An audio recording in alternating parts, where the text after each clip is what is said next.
ప్రభుత్వాలు ఇవాళ ప్రజల్ని గాలికి వదిలేసి కేవలం డబ్బు సంపాదించుకోవడమే లేదా అవినీతి చేయడమే మరి ప్రధాన ధ్యేయంగా ముందుకెళ్తూ ఉన్నారు. అధికారులు కూడా కొంతమంది బాగానే పనిచేస్తున్నారు, కానీ కొంతమంది నిన్నగాక మొన్న మరి డిపార్ట్మెంట్లు అన్నీ కూడా అవినీతిమయం అయిపోయాయి. ముఖ్యంగా మరి రెవెన్యూ డిపార్ట్మెంట్లో మరి లక్షలు ఈ రోజున మన అమలాపురంలోనే మనం చవి చూసాం.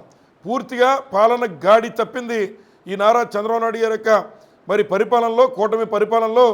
ఎంతసేపు ఏదో మేము జిఎస్టీ తగ్గించాం, ఇది తగ్గించామని చెప్పి ప్రచార ఆర్భాటాలే తప్ప ఎక్కడా కూడా మరి ఈ యొక్క ప్రభుత్వం తీసుకోవాలన్న చర్యలు కానీ లేదా వారు అధికారుల చేత పనిచేయించేటువంటి విధానంలో కానీ ఈ ప్రభుత్వం పూర్తిగా వైఫల్యం చెందింది.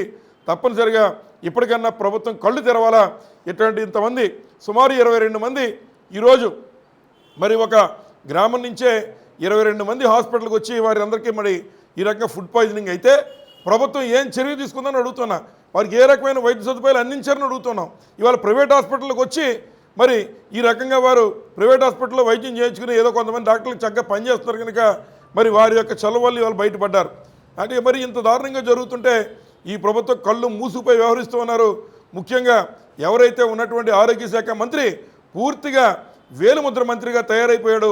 కేవలం ప్రచారార్భటానికే తప్ప ఎక్కడా కూడా పాలన మీద పట్టులేనటువంటి పాలన వల్ల ఈరోజు ఈ యొక్క పరిస్థితిని మనం చూస్తున్నామని ఈ సందర్భంగా తెలియజేస్తున్నాం. ధన్యవాదాలు.